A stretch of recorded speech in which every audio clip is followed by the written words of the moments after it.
Welcome to the Erotic, Intellectuals.blogspot.com, your news source for news.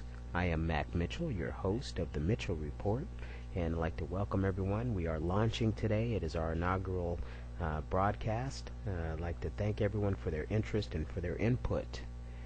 By all means, I'll spare you my humble opinion and simply bring you the news. All the president's men. President Bush said that if anyone on his staff committed a crime in the CIA leak case, that person will no longer work in the administration. At the same time, Bush yet again sidestepped several questions on the role of his top political advisor, Karl Rove, in the matter. We have a serious ongoing investigation here, and it's being played out in the press, Bush said at the July 2005 East Room News Conference.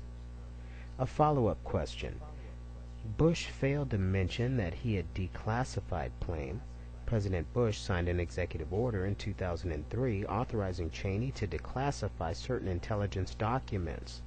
The order was signed on March 23rd, 4 days after the start of the Iraq War, and 2 weeks after Wilson first appeared on the administration's radar. Instead, Bush gave the impression that he knew nothing about it.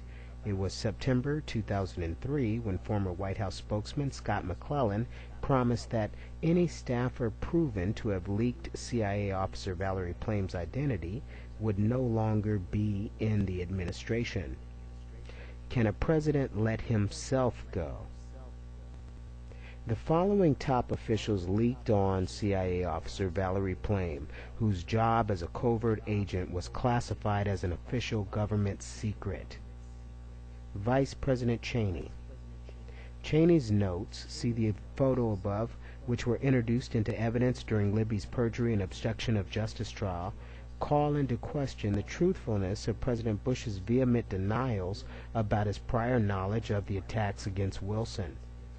The revelation that Bush may have known all along that there was an effort by members of his office to discredit the former ambassador begs the question: was the president also aware that senior members of his administration compromised Valerie Plame's undercover role with the CIA? When Libby reminded his boss, the vice president, that he had learned about Plame from him, Cheney tilted his head quizzically and said, "From me?"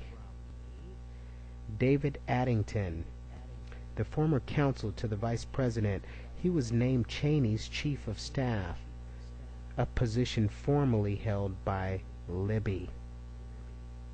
Addington revealed during his testimony that in June 2003 there were internal discussions involving President Bush and Vice President Cheney about declassifying for specific reporters a portion of the highly classified October 2002 National Intelligence Estimate as a way to counter Wilson's criticisms against the administration. Karl Rove, Bush's top political mastermind, told reporters Robert Novak and Matt Cooper about Plame.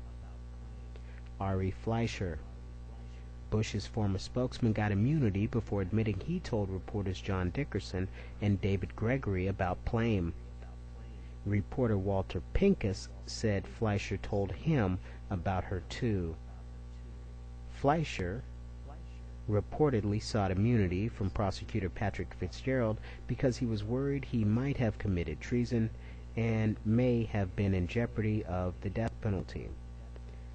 Kathy Martin. She was Deputy Communications Secretary for the White House at this time and formerly worked for Vice President Cheney during the period in question. Her testimony makes it clear that by July 7, 2003, a week before the publication of Bob Novak's article made Valerie Plame a household name, the office of the vice president was obsessed with press accounts of an ambassador's trip to Niger, and that the vice president and Libby were intimately and repeatedly involved in trying to manage the spin on the story. Richard Armitage, the former Deputy Secretary of State, told reporter Robert Novak about Plame. Dan Bartlett, presidential counselor, discussed Plame. Robert Grenier, the top CIA official overseeing Iraq operations, got nervous over Libby's pestering and later felt guilty about telling. Bill Harlow, the CIA spokesman, told Cheney and Mark Grossman, the number 3 at the State Department.